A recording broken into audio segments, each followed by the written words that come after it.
I think we're about ready.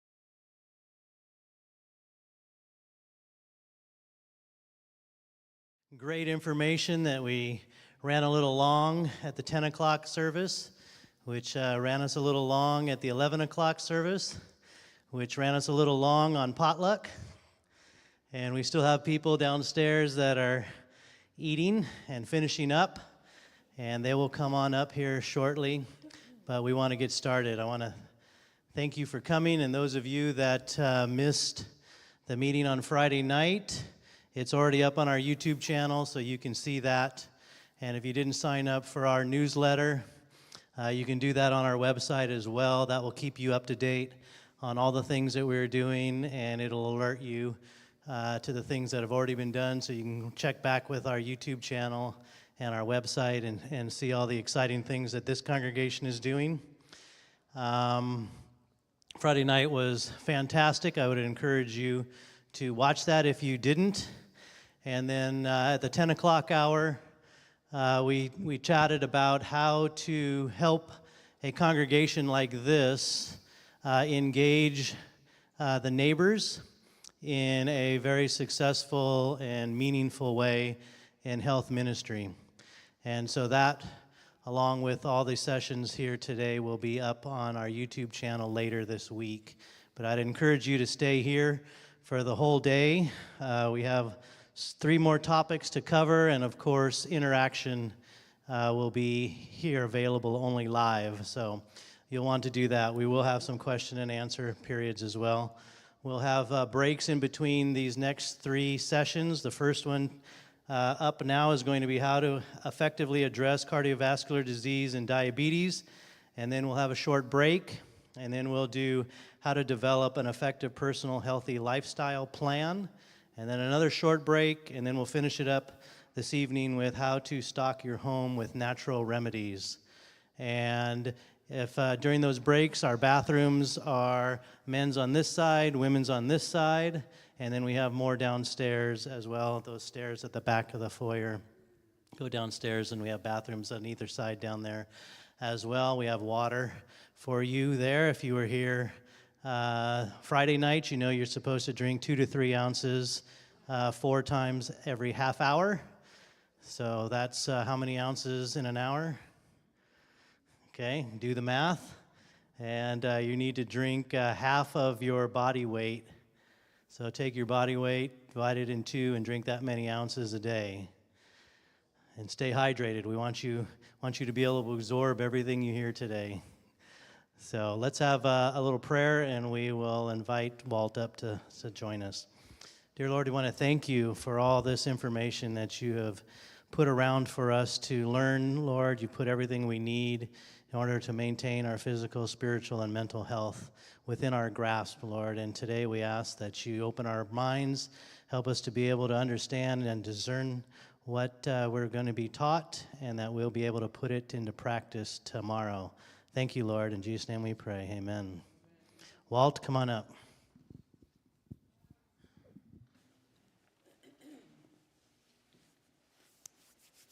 That was good dinner, wasn't it?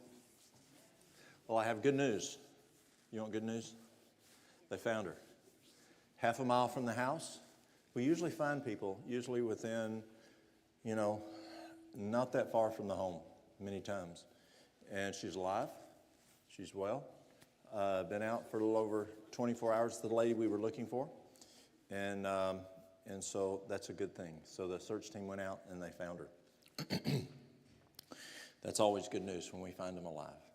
The fire is doing better. It's still growing. The left flank is cut off, but the right flank is still growing, and we'll let it grow to the road, and the road will then it will stop at the road. So that's a good thing that and it started to rain, and so we like to see rain. What is the number 1 killer of firefighters in the United States? Pardon? No? Heart attacks. That's right. Same thing for us. The number 1 killer of Americans is heart disease, heart attacks.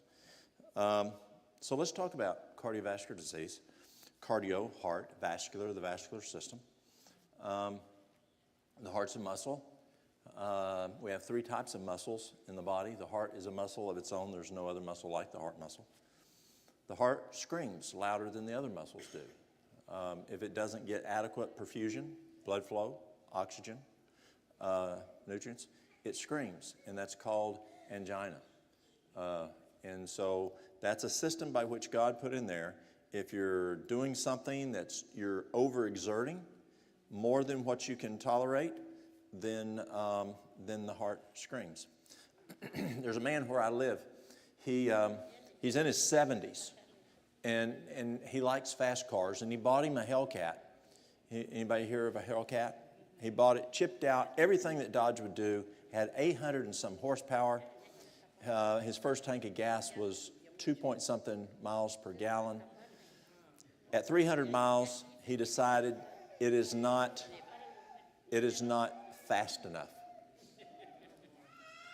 800 and some horsepower. It's not fast enough. So he sends it to Level Cross, North Carolina. Who lives in Level Cross, North Carolina? He wears a cowboy hat. Mr. Petty. He sent it to Richard Petty. And I knew this man personally. He died just recently of cancer. So he sent his car with only 300 miles to Mr. Petty to rebuild. And Mr. Petty rebuilt it to 1,500 horsepower. Mr. Petty said, now you have miles per tank. No more miles per gallon. And he says you have to put a special fuel in it now. You can't go to the gas station. It has to have 115 octane. And he got it at the airport. He put 2 fuel pumps on it. Each fuel line was 3/4 of an inch in diameter. Is that a lot? 3/4 of an inch. 2 of those. Now, what if Mr. Petty's crew happened to have this car over here? It was called a Pinto. And he put the Pinto fuel lines on it. It may idle, but if he stomped on it, what would happen? It'd holler, it'd die. The heart is the same way. And when we get atherosclerosis, clogged arteries, and we don't have proper perfusion, when we smoke, not we, but people smoke, they have vasoconstriction because nicotine's a vasoconstrictor. The heart does not get adequate perfusion, and it screams.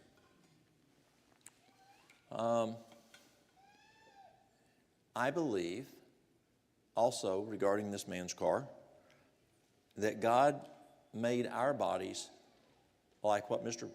Petty made that car, a race car. And it takes 115 octane. And a lot of people just do kerosene. They do diesel in a car that's supposed to have gasoline. And they put the wrong fuel in it. And the car just doesn't run right, and it gets disease. And so we have to put the fuel in it that the manufacturer recommends.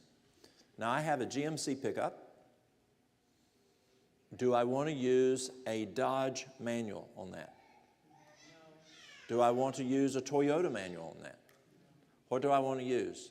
The GMC manual. And so we want to use God's manual on how we take care of our bodies. Nutrition, and the other laws of health. Let's look at those laws of health real quick before we jump into cardiovascular disease, because many times we want to say, okay, what can I do for toenail fungus? What can I do for diabetes? And they forget those laws of health that are the foundation. They're the foundation. And so what are those laws? I used to say 8 laws of health. Now I say 9 laws of health. And I believe I'm okay in saying that, and I'll share with you. Let's start with that 9th law that people don't talk about. It's called be happy. Be happy. Does the Bible talk about being happy? Is there a text on that? A merry heart doeth good like a medicine. Inspiration talks about being happy. There are people who just waller. You know what wallering is? They waller in the hog slop. and they enjoy wallowing in the slop. They're constantly thinking negative. They're constantly, oh, poor me, and they're not happy people. And that mentality of unhappy affects the body in many ways. A happy person, it builds the immune system, we're told. And being a happy person, well, one, they're a whole lot nicer to be with. A happy wife, a husband is happier. A happy husband, a wife is happier. A happy mama, kids are happier. A happy dad, kids are happier. You know what I'm talking about? There are people who enjoy being mean as a striped snake. They just enjoy it. Do you know anybody that way? I know people like that. They're just miserable to be around. It is unhealthy to them and is unhealthy to the rest of us that have to endure them. Be happy. I believe that's a law of health. Nutrition.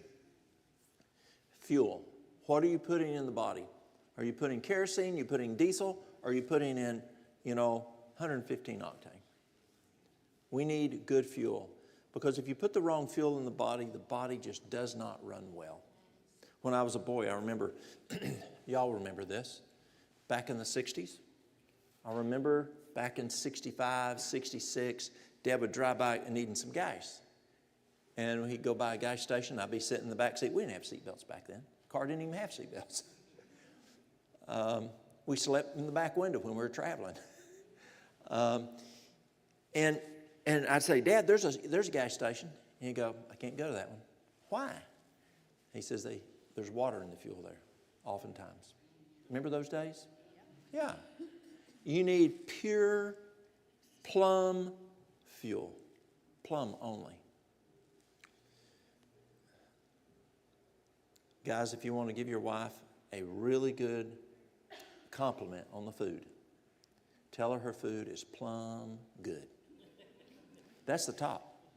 If you go to the South and visit anybody and you sit down and you have dinner or breakfast or supper, and we say dinner for the noon meal there, and that food is good, well, even if it's not good, you better say, oh, that was just plum good. And she'll be happy. Now, if you tell her it was plum awful, you better run. She's going to throw the orange skillet at you. That's bad. Do never tell a woman her food is plum bad. That is not good. So the nutrition that you put in your body is critical to every organ in the body. What's the next letter in New Start? Exercise. Yeah. And we learn that exercise is critical, and we'll talk about exercise a little more in depth in a few minutes. But exercise increases perfusion. That's the movement of the blood into the cells. It increases oxygenation. It is so important for the muscles and strengthening that you don't get atrophy. And exercise is critical. Do y'all know what stove up is? I'm just teaching y'all all kinds of things, aren't I? Stove up. Yeah, you stove up, you just don't move much, and you just, and the more you don't move, the more stove up you are. People get stove up when they don't move. Many times you can get a person to start walking, even if it's just a little bit. Circulation starts going, they feel better. And it's better, exercise physiologists tell us it's better you get 10 times. And numerous physiologists document in their books, you get 10 times more benefit from exercising outside than you do inside. Because you're getting fresh air. You're getting sunshine. You're watching the squirrels. You're watching the birds. You see blue sky. You see green trees and green grass. Those colors are calming to the body. Exercise is very important. Water. We talked about water last night. Water is very important. Water is the train cars we learned in nutrition that carry those nutrients, especially to the most distal, far away parts of the body, the feet and the hands. Water is critical. If you talk to a pulmonologist or a respiratory therapist, they will tell you for lung function, you've got to have water. If you talk to an eye doctor, a good friend of mine, he worked with me. He came and just volunteered working with me for several years. And when he retired, And if someone came and they had eye problems, the first thing he would ask them, how much water do you drink? Water is critical for eye function. Water is critical for the bowels to move. Water is critical for... Who's read Batman Jotty? Your Body's Many Cries for Water? Yes. Excellent book. Yeah, a great book for y'all to have in your church library. Your Body's Many Cries for... Batman Jotty says every function in the body is dependent on water. It's huge. When you're dehydrated, you actually magnify pain. So when a person comes in with pain, the first thing I ask, how much water do you drink? Because if they're dehydrated, it's magnifying it. Water is critical. So he said, what was the first one? Be happy. What was the next one? The next one? The next one? Water. The next one's making the right decisions. Temperance. Abstemiousness. I used to think that moderation in all things was the right answer. That's what people said, yes. But then I had kids. Is moderation in cocaine okay in your house? No. Moonshine? Just a little. No. And so moderation in the good stuff, total abstinence in the bad stuff. Yeah. In making the right decisions. And I used to think I was totally temperate. I didn't smoke. I didn't do drugs. I didn't do alcohol. I'm good. But are there other things that you have to be temperate in? What about the music you listen to? Is there some music that you just don't need to be listening to? Is there some music that the children don't need to be listening to? Maybe you need to take their earbuds out and listen to what they're listening to. There's music out there telling them bad stuff, just the opposite of what you're saying in family devotions. Do you need to have temperance in what you watch on TV or on the computer? Do you need to have temperance in what you read? Do you need to have temperance in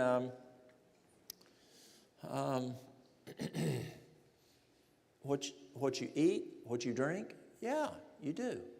Temperance is making the right decisions on what you do. What about the people you run with? One time, I came home from work, and I sat down for supper, and Walter said something just, where'd that come from? Well, I didn't ask him. I asked Mary Lou. I said, have y'all been with someone else today? Because we homeschooled in the mountains of North Carolina. I said, y'all been with someone else today? And she said, yes. A new family had just moved in from somewhere. Okay. I said, Walter, if you ever say something like that again, you'll never be able to run with them people again. It's because it's just not appropriate. We ain't going to do that in our house. Yes, sir.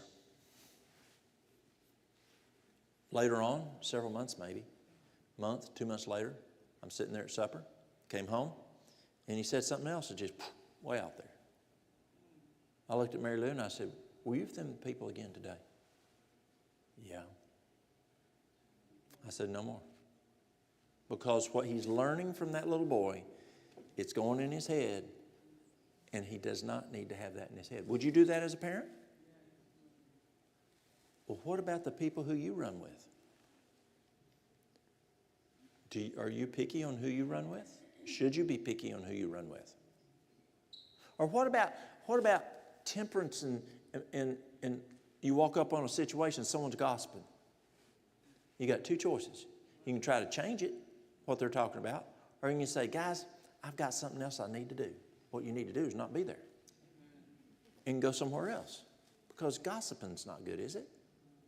Gossip, evil teen, much unhappiness it bring. If you can't say something nice, don't talk at all is my advice. Gossip. The next one is fresh air. And it's nice to live in the mountains where we have good fresh air, mountain air. It's a blessing. Waterfall air is tremendous with the negative ions. It's very good for us. But then there's another thing about air, and that's how we breathe. There are people who breathe like chihuahuas. You know, they don't have diaphragmatic breathing. Who plays a wind instrument? Anybody? What do you play? Clarinet. Can you hit a high note without diaphragmatic breathing? Anybody ever played the trumpet? You can't hit a high C very good. How many of y'all, how about singing? Anybody take voice lessons? When I was in academy my freshman year, I joined the touring choir. And that first day, the elder crook laid the new students on the floor, put a songbook on our stomach, and said, I want you to breathe and go back to your room when you're at room. And this is your homework. Learn to breathe where that book goes up and down like a baby's stomach. That's called diaphragmatic breathing. And diaphragmatic breathing is so important for cognitive function, for just the whole system. We need to have good diaphragmatic breathing, not breathe like a chihuahua. It's important. Rest. We talked about rest last night, and rest is important. That's my challenge because I get woke up whenever. It's so nice when we don't have a call at night and I can sleep through it in the night and get a good night's sleep. But sleep is important. There's 3 kinds of rest that I look at. I look at daily rest. As we talked last night, the first function that happens in the day is sleeping. And we talked last night about how many hours we're supposed to get. We talked about when you're supposed to go to sleep and that we need to have that contiguous rest through the night. And then there's weekly rest. Is it true? Yes. Now, if you look at what determines a day? Sunday. But what physiologically is happening that makes a day? The rotation of the earth. One rotation is a day. What determines a month, or what used to be like the Jewish calendar month? Phases of the moon. What determines a year? Earth around the sun. What determines a week? Creation. Genesis 1. God said God said to the others too, but God said in Genesis 1, this is a week. They've tried longer weeks. Europe tried an 8-day week, and they had physiological problems. A 7-day week was determined by God. And in the first day, second day, third day, it didn't say Sunday, Monday, Tuesday, Wednesday. That was pagan days. Yep. But there's 7 days. And should we rest on one of those days? Where do we see that? Genesis. God rested and hallowed it. Where else do we see it? In the manna. In the 10 Commandments. And that's the one that says remember, because folks were going to forget it. Rest is very important. And then there's yearly rest. Is vacations good for us? They are. It's good to take a vacation. I mean, that's why companies give you a vacation, because they know you're more productive. It's less productive. It costs them more money if you're not productive. And so they give you a vacation because you're more productive when you can have that vacation. The most important, which is the foundation, is trusting God. That is what makes everything happen. And I have that because, yes, New Start uses it last, but it's the foundation of everything, trusting God. And when I work with people, and I work a lot with cancer, and when I sit down with people, I give them 4 pages of things they can do naturally that can address cancer naturally. And they'll say, well, what do I do? I don't know. I don't know. God knows the body. It's not a cookie cutter. Everyone's different. God knows their financial system. He knows what they can afford. He knows their physiology. He knows their culture. He knows the formula. He knows the prescription. I have a friend who 5 years ago, her sister called me and said, Sis is not doing well. What can we do? And so I called her, and I said, what's wrong? She says, I have breast cancer, and it's really bad. This was January. And she's a physician. Her oncologist told her that if they do everything, she would not make it through June. She would not make it 6 months. And she says, I have to stay alive. Okay? She told me why, a personal situation. So I said, let me send you something. And I sent it to her. I mailed it to her, the 4 pages. And she said, call me back. She said, she called me Walter. She called me Walter back then. She says, Walter, what do I do? I said, I don't know. Huh? I said, you're a praying woman. Ask God what you need to do. And what God impresses you to do, you call me back, and I will share with you what I know. Who's ever bought a car and prayed on that car, and you go, that just ain't right. I just don't feel at peace. You ever done that? And then have you ever gone and looked at a car and you prayed on it, and you go, God, should I get this car? And you pray on it, and it goes, I'm at peace with this. I believe this is what God wants me to get. Who's ever done that? It works, y'all. It really works. And God offers that to us throughout the day. And you use that also on what to do when you're sick. And so she did that. And she called me back, and she says, I believe God wants me to do this, this, and this. Okay? So I told her how to do it. And I'd check on her every once in a while. In mid-June, she had an MRI, a PET scan, and a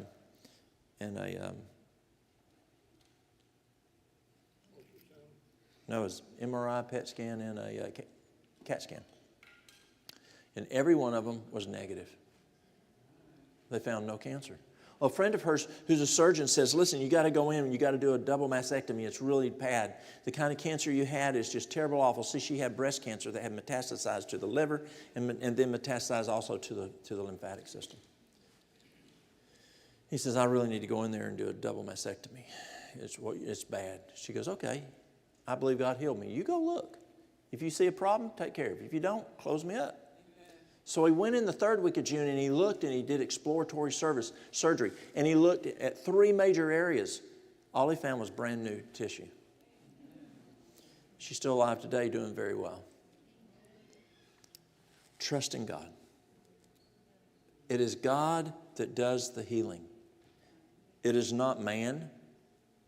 It is not the drug or the charcoal poultice. It is God that does the healing. And I think those 9 things are very important, is whether we're talking about diabetes, whether we're talking about cardiovascular disease, or whatever, or toenail fungus. Those 9 laws of health are very basic and very important that we have to apply no matter what the problem may be. Because that's just how the body runs. Who grew up on a farm? Okay? Did your daddy tell you that before you take the tractor out, you got to check the oil? That's right. And did he tell you how to grease? You had to grease the tractor and you had to grease the implements before you took it out every time? We had an automatic greaser. Oh, wow, y'all were lucky.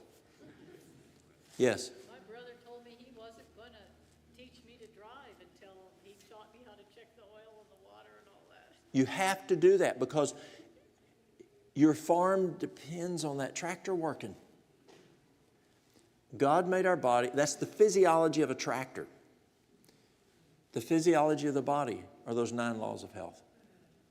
You've got to apply them, then you can start looking at other stuff that you need to be doing. So what do we do for cardiovascular disease? Let's say it's cholesterol, high cholesterol. My cholesterol was 288. I was still working in regular health care.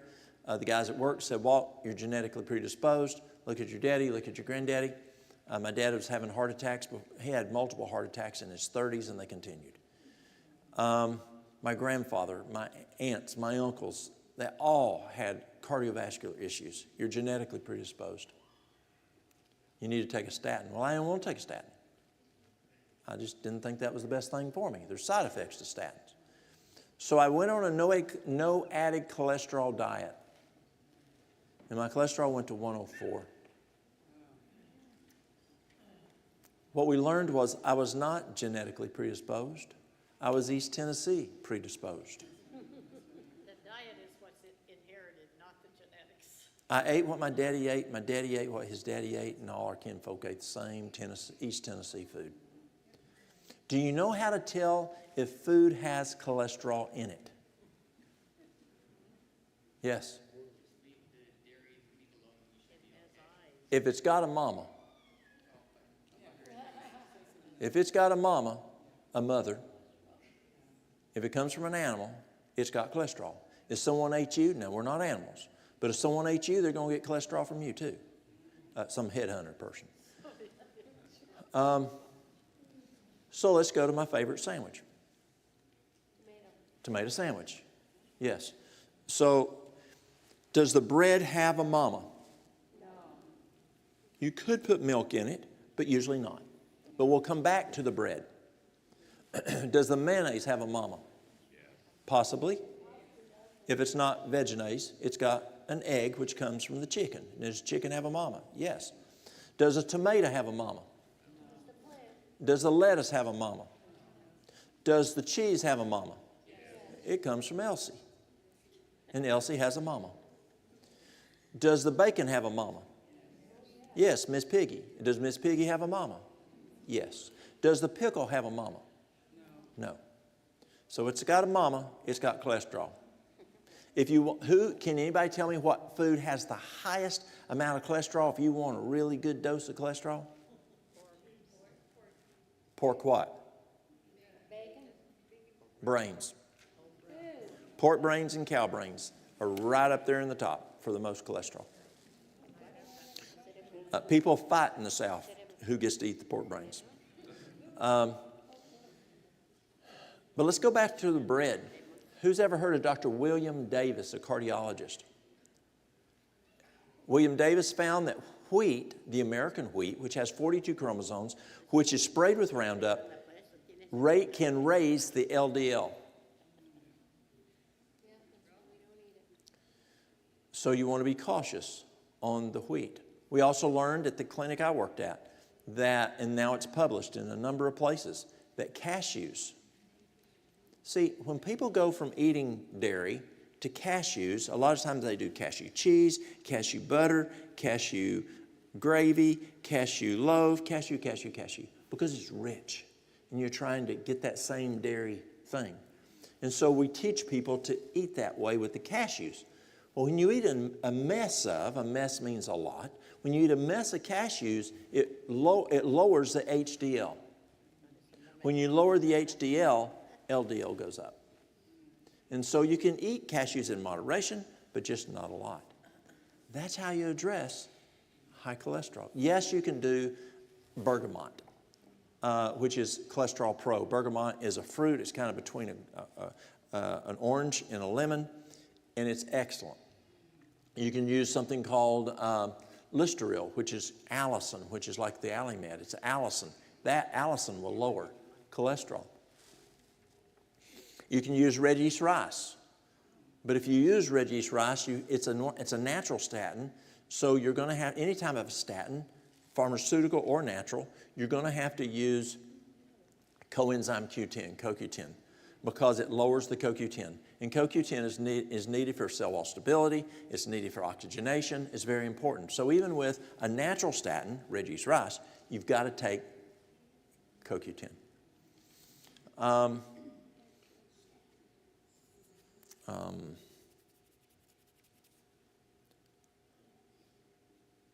See, this is when Mary Lou needs to be here. She could tell me right off. I lost it. There, what's the name of it? Lecithin granules. Who's heard of lecithin granules? We'll come back to lecithin granules, but lecithin granules, it can either be soy lecithin or it can be sunflower seed lecithin, but lecithin granules lowers cholesterol. But what's the best way to lower cholesterol? Just don't eat it. If you have a sink, how many of y'all got a sink at home? A kitchen sink? You got a kitchen sink.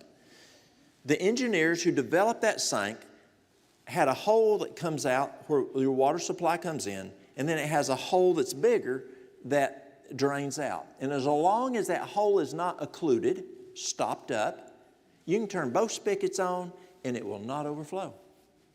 But so let's say your husband decides he's going to start pouring 5-gallon buckets of water in there.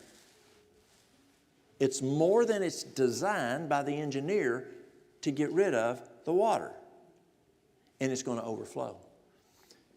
You will die if you do not have cholesterol. You have to have cholesterol for for hormones and all kinds of stuff. But your body makes cholesterol, and God made it where it then gets rid of it, and it recirculates and gets rid of it, and you keep a certain level, just like you sank. But when you start pouring in cholesterol, it's called, according to T. Colin Campbell, who remembers T. Colin Campbell from Forks Over Knives? Campbell calls it the affluent diet. The affluent diet. You go places in the world where they don't have a lot of money, they don't eat a lot of meat. They ain't got the money. You even look in history in America on poor families. They didn't eat a mess of meat. Meat's expensive. They went out and foraged. And they didn't have that money to have the luxury of a lot of meat or dairy. So when we eat the affluent diet, which has meat or with dairy, it's going to increase cholesterol because you're putting more cholesterol into the body than it was. Was meat designed for human consumption? Or was the body designed for meat consumption? So when did God say, go ahead and start eating meat? How many years was that? 1,500 years. 1,500 years. And people prior to that lived how long? 800-900 years. After that, within 5 generations, just look at the Bible and it'll tell you how long people live. Within 5 generations, they're at 180 to 200 years. We're told it's for 2 reasons. One, they got into mischief. And it's a way by which God shortened their lifespan. It's also gave them some extra food because after the flood, they didn't have the food. But he could have, he could have made the ground with all kinds of stuff there, but he shortened their life, and we're told that in inspiration. So that is how you lower cholesterol. Triglycerides, the same way. Triglycerides can be raised from stress. It can be raised from sugar. It can be raised from oil. It can be raised from eating meat. I had a little girl that came one time, 14 years of age. She was from Colombia, South America. They were doing a 5-week program with me. We did labs at the beginning. Found her triglycerides were way high. They were really high. And so I asked the mama, when I got the labs back, I said, is she stressed? No, she's a little homeschooler. Does she eat sugar? No, I don't allow sugar in the house. I knew they were total vegetarians. I said, yeah, she doesn't eat meat, does she? No, we're total vegetarians. I said, does she use oil? She goes, that's it. Yeah, she uses oil. You know how some husbands are? I don't care how you fix the meal, he still has to pour some salt on it. Well, that's how this little girl was. It didn't matter how mama fixed it, she still put olive oil over top her food, every meal. I said, for the next 5 weeks, I want you to put near a bit of olive oil on there. Triglycerides are back to normal within that 5 weeks. It is true that bergamot also helps with lowering triglycerides, and Listeril also helps, which is garlic. Allicin helps to lower triglycerides. Congestive heart failure.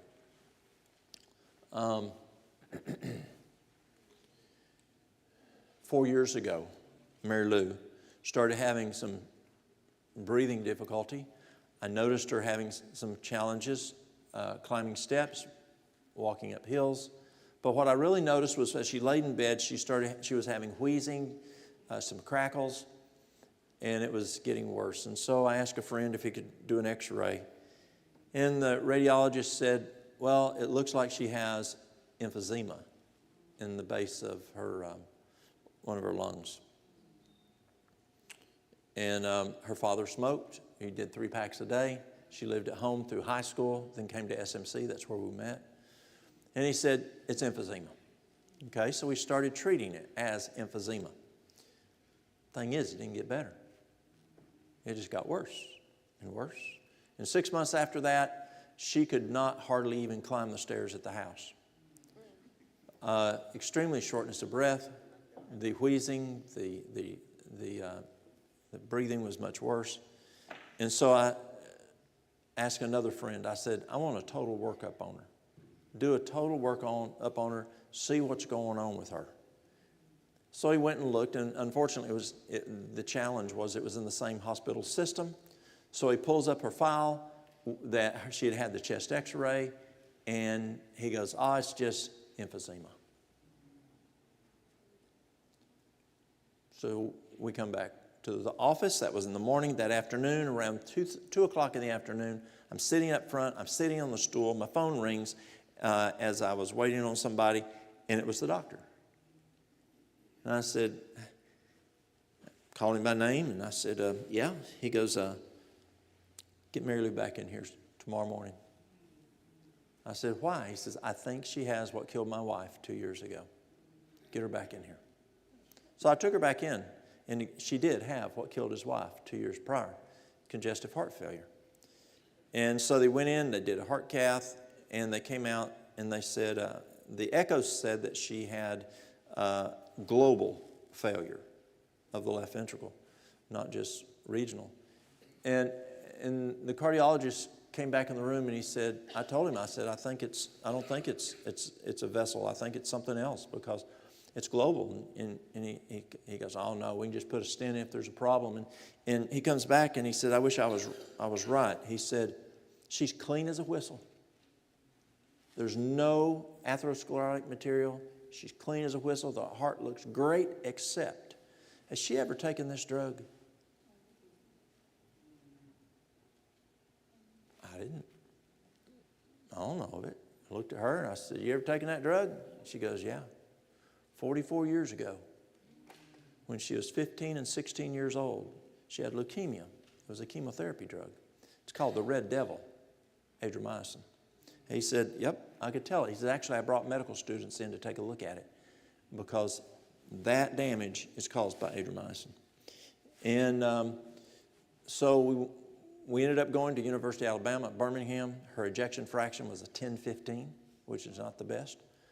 When you looked at that left ventricle moving, it was moving like this on the echo, barely moving.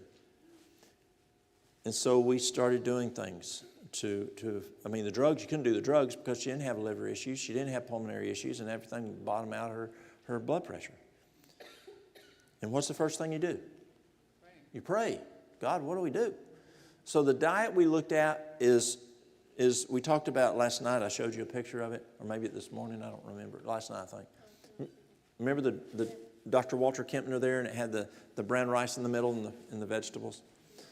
McDougall said that was the best reversal of cardiovascular disease diet in the world, and out of Duke University. And so I put her on that diet, which is 3 fruits, 3 servings of fruit, apple, orange, pear, or half a cup of blueberries, raspberries, little stuff, or pineapple, or a big papaya, only half a cup. And then 1 cup of brown rice. Now in the brown rice, you could put some scallions, some cilantro, some turmeric to make it taste a little bit better. Look a little bit prettier. And Mary Lou's all about pretty. And that's what she had for breakfast. And the noon meal is a nice big salad. Broccoli, cauliflowers, cucumbers,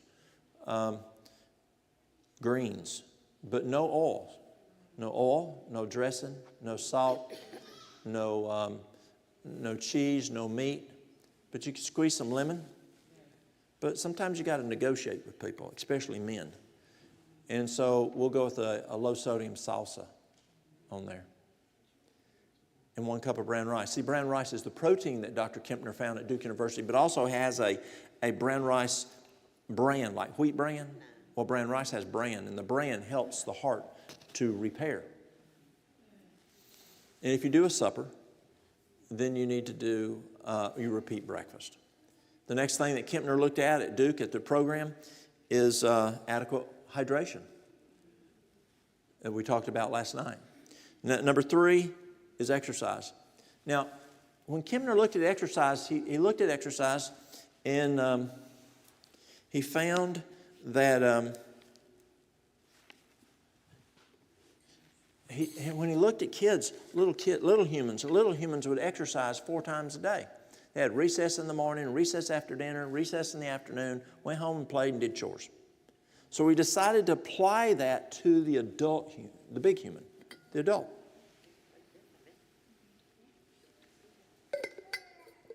Significant improvement. Significant improvement. From a cardiac standpoint, especially from an exercise standpoint, we'll talk about in a few minutes. And for diabetes. And so we start them out at, say, 5 minutes, 4 times a day. Whatever that person can do, 4 times a day. The goal is to get to 20 minutes, 4 times a day. And the best type of exercise is high-intensity training. Now, if you want to be highfalutin, you can take 220 minus the age, that's maximum heart rate, and then start out with 65% of that, and then go 5 beats above and 5 beats below, and you stay in that target range. Well, that gets a little confusing. You've got to have an arm run, and so just do 3 minutes fast, 1 minute slow. 3 minutes fast, 1 minute slow. And that works good. Some people do 1 minute fast and 3 minutes slow. But whichever you choose to do, or God leads you to do. High intensity training is very, very good for the heart. I would get patients post-op 2 weeks out, and I would try to get them to just constant training for 30 minutes, and they couldn't do it. But when we do high intensity training, it was easy to get them to do 30 minutes because they're having those rest periods. Exercise was big. And the other thing that Kempner had them do is go to bed by 9 o'clock. It's important. I think trusting God, as we already talked about, is very important. That's a given on anything. But then there's some herbs that help with congestive heart failure. Hawthornberry. Hawthornberry has a half-life of 4 hours, so you've got to take it 4 times a day. Usually with congestive heart failure, you do. You've got congestion. So you can have lung congestion. You can have edema in the lower extremities. And dandelion leaf. Dandelion leaf works very good for that. Dandelion root I use for the liver and the gallbladder, the liver and the kidneys, but leaf for edema. Coenzyme Q10, 4 times a day. CoQ10 is very important for strengthening that heart muscle because we've got a heart muscle issue here. Magnesium. You're looking at magnesium to bowel tolerance. If you can do 1,500, 2,000 milligrams to bowel tolerance, magnesium. I like citrate. Citrate is very bioavailable. It's like a shotgun. It's very full spectrum. It's not narrow spectrum. Vitamin C is also good. You're looking at about 5,000 to 10,000 milligrams a day to bowel tolerance. Magnesium oil. Magnesium oil. Now, I learned that from a doctor in Washington a number of years ago. Who's heard of magnesium oil? It's really good. It's great for putting on your feet when you want to fall asleep. It works very, very good for restless leg syndrome. But it works really good for the heart, for angina, when the heart's screaming. But it also is just very good because transdermally it goes to the heart muscle a lot faster than even taking it PO by mouth. And rubbing that whole chest area several times a day with that magnesium oil is very good for cardiovascular issues. Another item? Yes? Yeah, there is. I prefer a magnesium oil that's been, and this isn't anything big. I like it that has aloe vera in it because when it doesn't have aloe vera, it kind of stings like a bunch of centipedes walking all over you. And when you put aloe vera in it, it's easier for the patient. So that's a good question. Yes? Yes, ma'am? So the one that I have, it doesn't have aloe vera. Can I add aloe vera? You could, absolutely. The question is, could you add aloe vera? Liquid aloe vera? Liquid aloe vera, yes. Another thing that we did for Mary Lou that she said, the magnesium oil, she could really tell a difference when she did that. But another tool that we used that she found very, very beneficial. What was her ejection fraction? 10-15. That's not good, y'all. Very poor perfusion. So I called a friend of mine, an internist over in North Carolina. We talked to each other a lot. I said, George, far infrared changes the water molecule in the blood to where you have better perfusion. You think that's going to be too hard on the hot on the heart? He said, just do it, but if she starts getting warm, zip out and let some heat out. Or use the light. Far infrared is an amazing tool. An amazing tool. It's far infrared. You've got the light spectrum. You've got near infrared, mid infrared, and then far infrared. You cannot see it. It's outside your eye spectrum. They say insects can see it, kind of like dogs can hear things you can't hear. That far infrared, you just feel the heat, but you don't see the red light.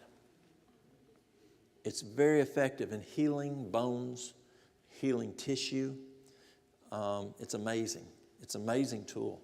Go to NIH and you can just read all about it. Sinusitis, rhinitis, just all kinds of health issues that are corrected by using far infrared. And so she did far infrared a lot. And that increased because her heart had such poor perfusion. It helped the perfusion of the heart and it helped the perfusion of the rest of the body. And so that's good for congestive heart failure.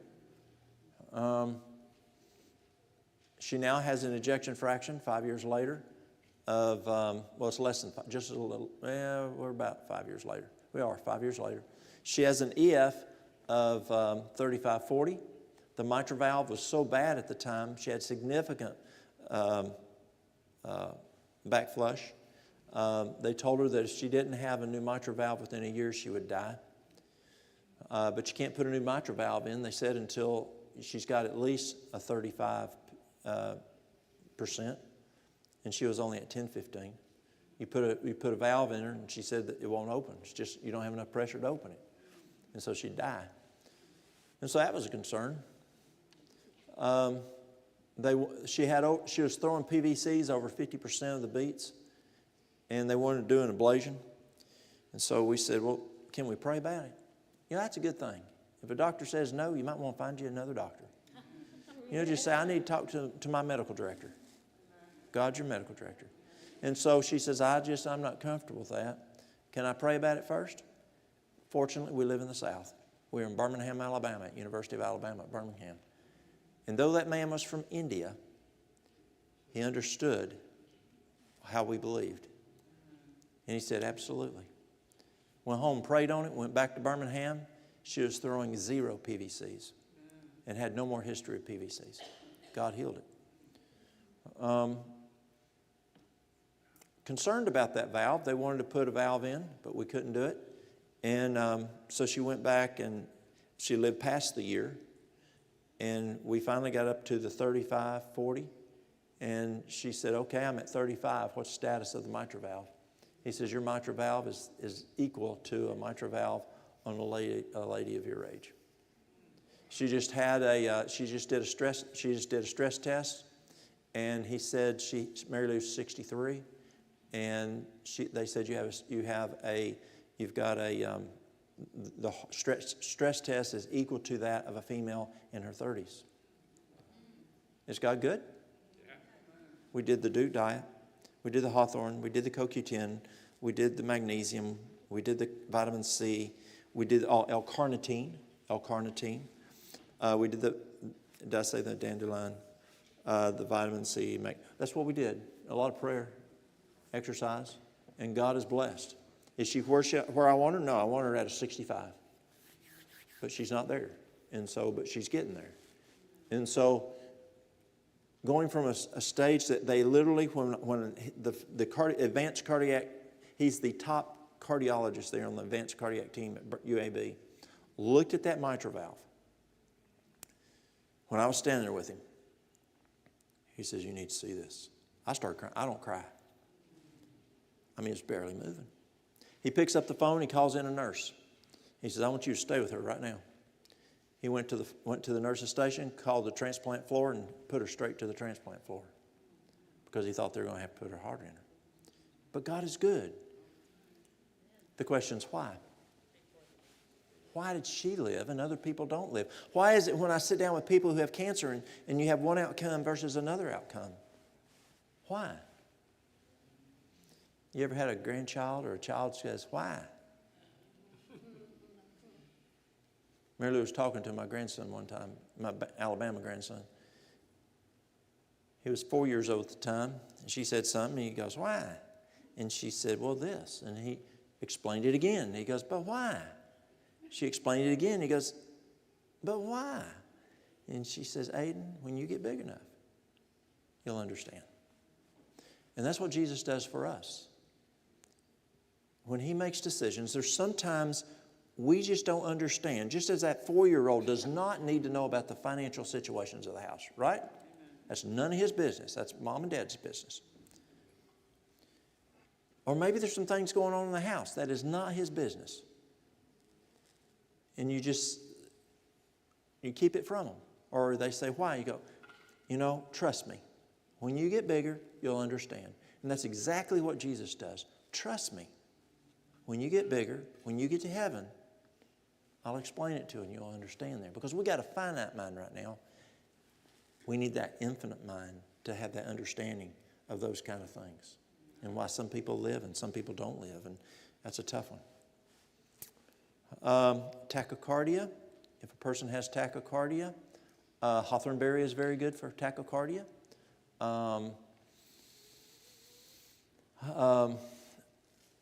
Magnesium is very good for tachycardia. Look at your potassium. Y'all know what a hospitalist is. Your attendings don't usually go to the hospital anymore. And so it's a hospital doctor. And I have a friend down in Chattanooga. He called me just recently and he said, Walt, I need to tell you something. We share back and forth. We have a lot of fun learning from each other. He says, I need to tell you something. He said, I was noticing that the patients admitted to the hospital, it's a hospital in Chattanooga, Tennessee, are low in magnesium, low in potassium. So I ordered a standing order that all admissions have a magnesium and a potassium. He says we're running 90 to 95% of all admissions are deficient in magnesium and potassium. That's significant. I had read 80 to 85. In my region in Chattanooga, they're running 90 to 95 in that hospital. That's huge. So as we look at the magnesium deficiencies out there, we need to look at, pardon? Why are they running so low? Okay. Number one, when you're stressed, adrenaline goes up. Stress is the number one diagnosis in America. Look what happened after COVID. Anxiety went significant. Stress went even worse. And when you have that fight or flight, adrenaline goes up. And when adrenaline goes up, God put a fire extinguishing system in our body to protect the cells. We dump magnesium to protect the cells.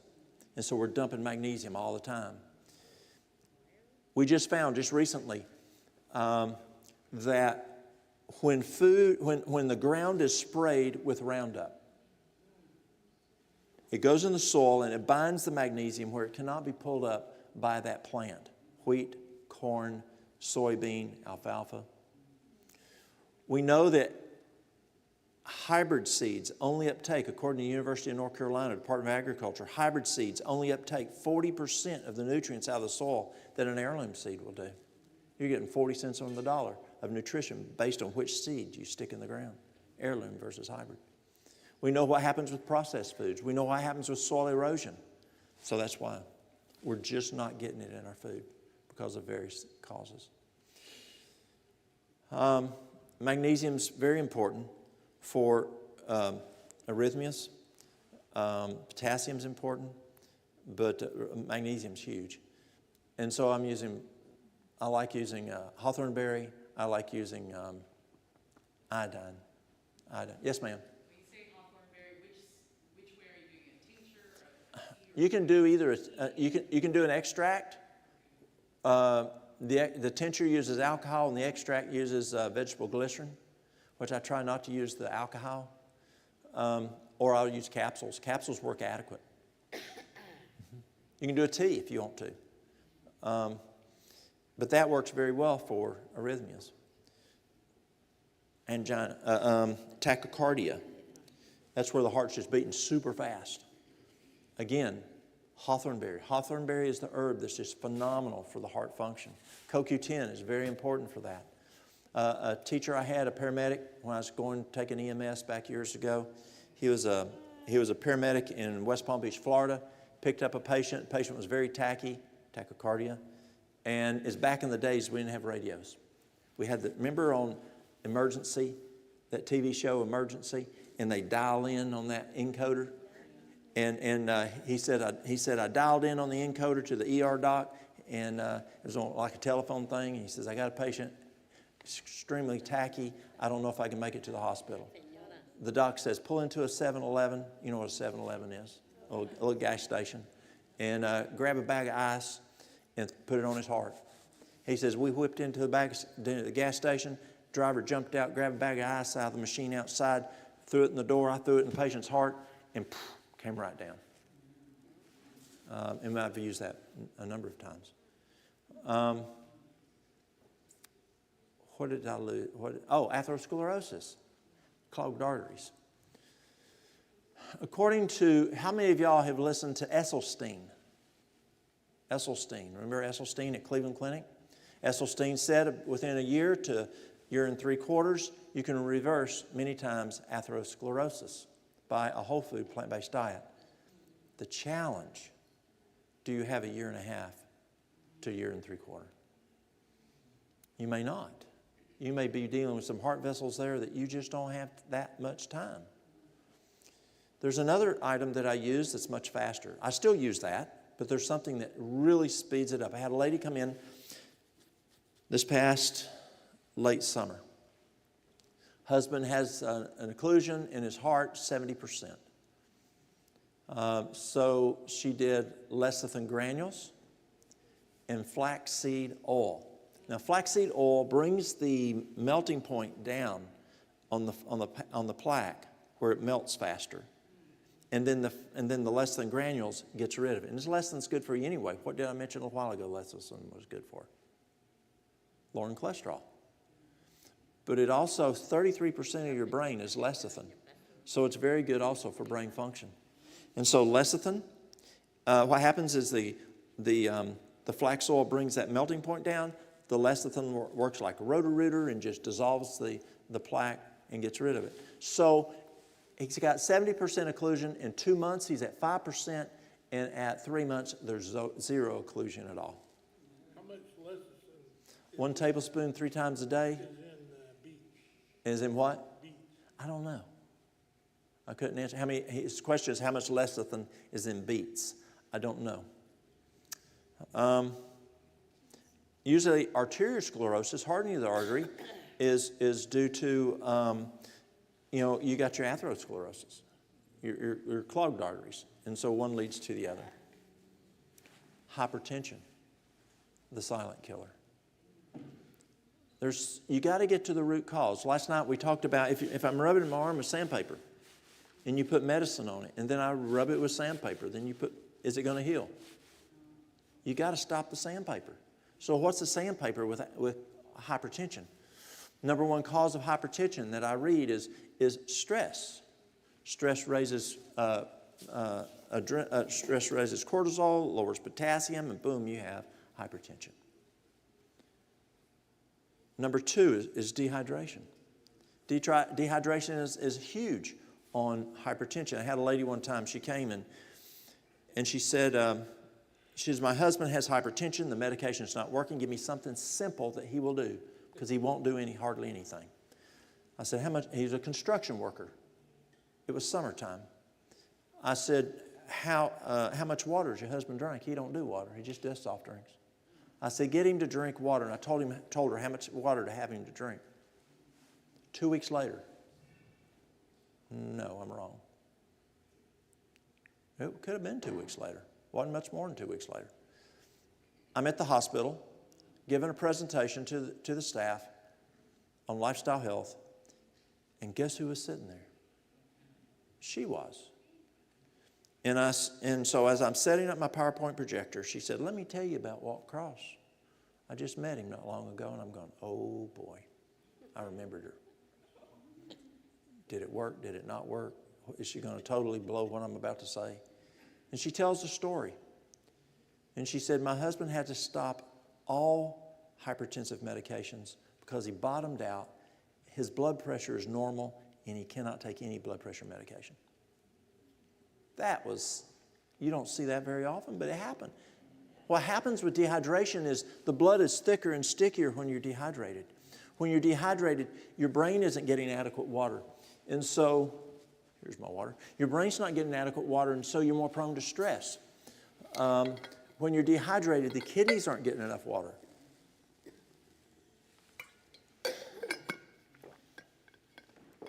And kidneys are the switches that regulate blood pressure. You got to have adequate water for the kidneys to work. When you're dehydrated, you don't... Yes, ma'am. Have you tried the melon fast? I heard that if you eat nothing but melon for 3 days, that it helps to clean out the tubercles in your kidneys and that it'll drop your blood pressure. No, I haven't heard that. But Good. it makes sense with what you're saying. Yeah. A lot of it is. It's also got the electrolytes in it. Other than and that's important. And I'll cover that in just a moment. The electrolytes are huge. So I'll take a look at that. Thank you. Yeah, check that out. Yeah. I mean, when I was overseas, we didn't have watermelon, but we had green coconuts, and they used the water from that, like when people were sick and dehydrated. Right. They used to use it for IV fluid. And when you raise that water, and we'll come back to it in a minute, for renal failure, it significantly helps with hypertension. It's through urination that you get rid of sodium. And if you're dehydrated, the hypothalamus says you're in a drought, so you don't urinate as much. And then there's something called conductivity. And when you are dehydrated, the salinity is higher. And when you have higher salinity, the conductivity is higher. And when you have higher conductivity, it's electricity in the body, blood pressure goes up. And other cardiac issues go up. So water is very important. Ideal body weight, there's all kinds of research on ideal body weight. And so being ideal body weight is very important for hypertension. The other one is sleep deprivation. That's a new one. That just came out in June of, as I mentioned last night, June of 22. And when a person gets more than 2 days a week without 7 hours sleep, it significantly increases the risk of hypertension, according to the American Heart Association. Sleep deprivation, less than 7 hours of sleep. Another one is too much salt. Salt, again, affects conductivity. That's the mineralization that's going on there. And the big killer is the little girl with the umbrella. That's the problem, the Morton salt. Yet, Celtic salt, Himalayan salt is still salt, but it's not as much of a problem as the Morton salt, that table salt. That stuff's the bad stuff. Renal failure, if you're having renal failure, again, the kidneys are the switches that regulate blood pressure. And how do we deal with renal failure? The Duke diet. Literally, we will see people come in with renal failure, stage 4. In 3 months, there is no renal failure. We'll do the Duke diet. That's where I learned about the Duke diet from Kempner, because Kempner was doing it for renal failure also. He developed it for hypertension, malignant hypertension, but he also used it for renal failure, and I found it's amazing. I had a girl come in, 33 years of age. She had been on dialysis since she was 15. Phosphorus was crazy, potassium was crazy, creatinine was 11, and in 30 days, by just doing the Duke diet, phosphorus was normal, potassium was normal, and creatinine was 6. Amazing. The Duke diet is the Kempner diet. The brown rice and the fruit, the salad and the fruit and the brown rice, and it's amazing. And then the exercise and the water and getting to bed by 9 o'clock. Brown rice, because the shell has all the nutrients in it. Yes, he tried white rice first, but that didn't work too good, and so he went to brown rice. Magnesium is your number one element for your heart to beat. Magnesium is very important. Yes, ma'am. Where would you find rice bran? It's in the brown rice. You just eat the brown rice. Yes. And so what we add on top of it is corn silk, dandelion root, CoQ10, and now we're seeing, even though Dr. Ted Watkins, who had the best rejection from lack of rejection, the least kidney rejects for Northeast United States was using activated charcoal. We're now seeing that as a common use for renal failure, because what is charcoal mostly used for? Overdose. Water purification.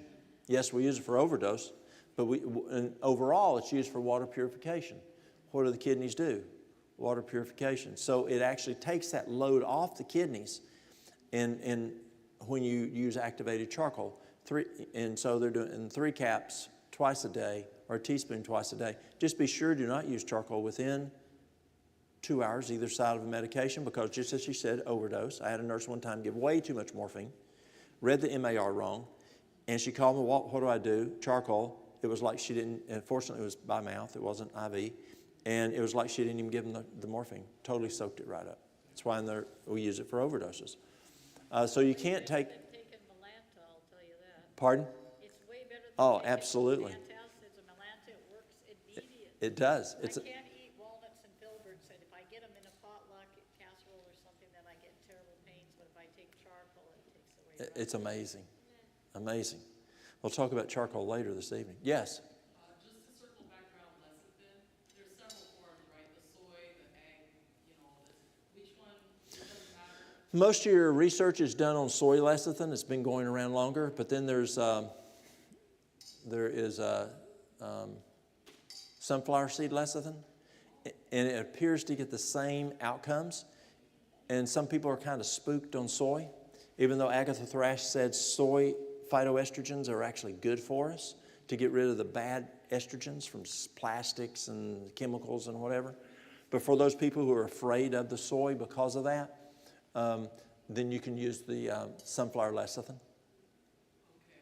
It was just because these days now seed oils are getting a bad rap too. So you got sunflower and soy. Yeah, and I'm not a big oil person. I'm a no oil person when I'm trying to reverse, when I'm looking at cardiovascular disease and diabetes, and we'll talk about that. But there's times when someone comes in and they have an occlusion. It's like when a person's bleeding to death, what do you work on first? The bleeding. And so you've got to get, and so yes, I'll use that to get that atherosclerosis down. Thank you. Yes. The next item is so renal failure is important. The next one we look at is atherosclerosis. You have a smaller lumen because you're clogged up, and so that's just hydraulics. The pressure's going to go up. If you're wanting to wash your truck and you got a garden hose, if you want more pressure, you put a smaller tip on it. The pressure goes up. Same thing's going to happen. If you have smaller vessels, the pressure's going to go up. Hardening of the arteries. And what happens there is if you have a bilge pump and you're pumping a creek or a pond, you go psh, psh, the pump, and it has a hose that has elasticity to it. It's going to go like this. Well, our vessels do that, but if you have hardening of the arteries, then you're not going to have that elasticity, and the pressure is going to be higher because the vessels don't get bigger. And the last one is the heart. The heart is very important. And if you're looking for just something for the heart,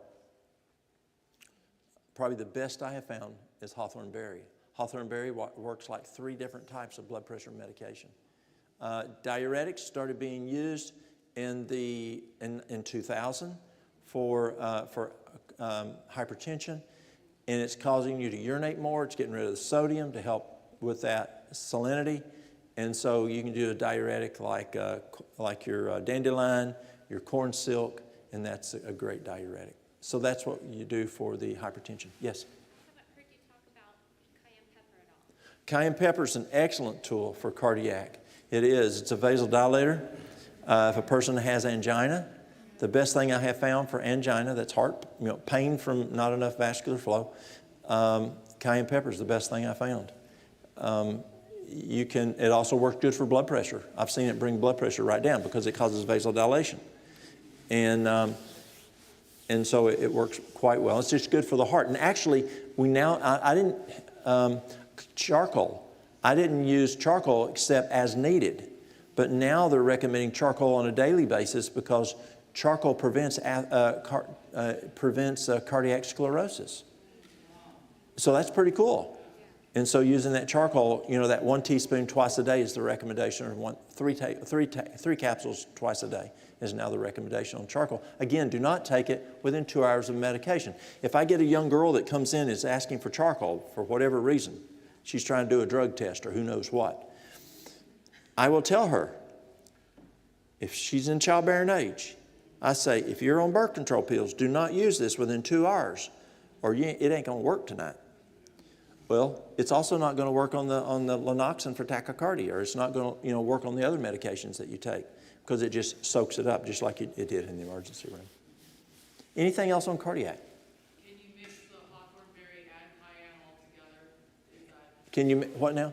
can you take like cayenne and hawthorn berry and magnesium all at the same time? Yes. Yes. Can you take those at the same time? Yes. Yes. Is cayenne beneficial orally, like in the food? Yes, good question. So cayenne in the food. So Dr. Phil Collins found when you cook food with cayenne in it, when you cook it, the cayenne becomes an irritant to the mucosa.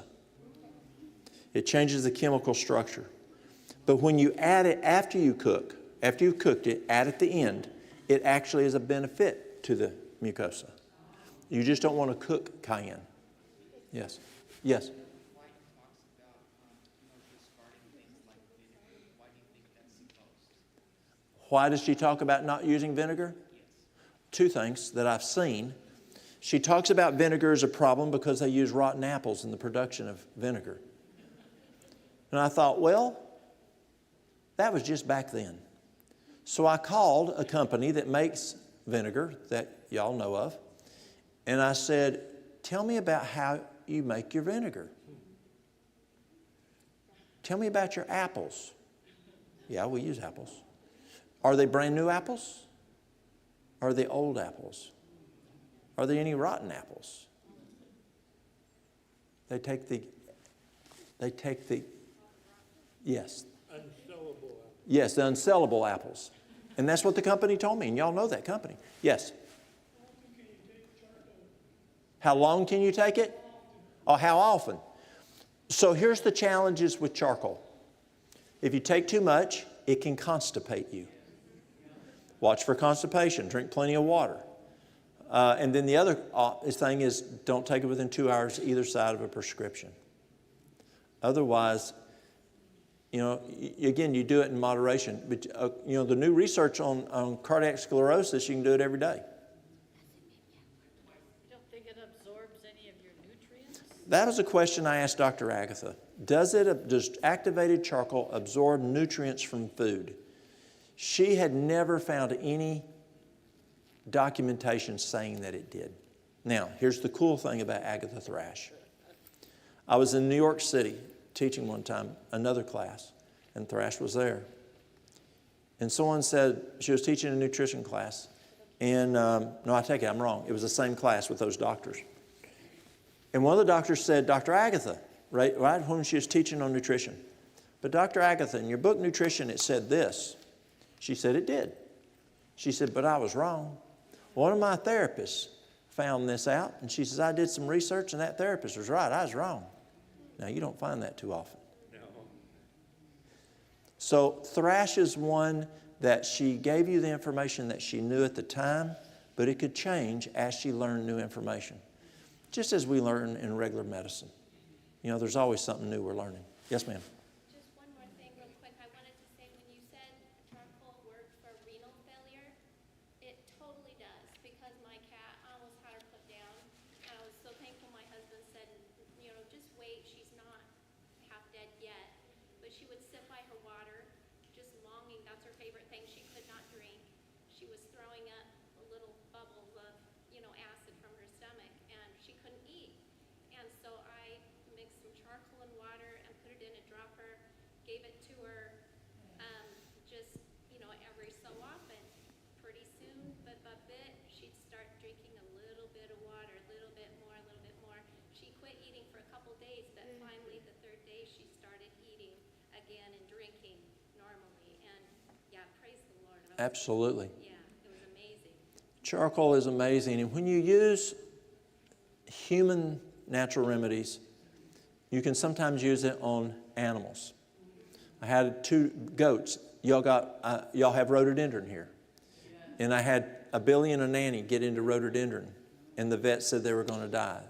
If you've ever had goats, they were vomiting, they had diarrhea, and they were shaking. And the vet said, there's nothing, we can give them a diuretic, but that's only treating you because we're at least doing something. They're dying. So Mary Lou called another physician friend of ours that we'd known for many years, old elderly fella, and he said, I was still working in regular health care, and he said, have Walt pick up the biggest syringe at work that he can find, and I'll be over there. And so I got a flush syringe for tube feeding.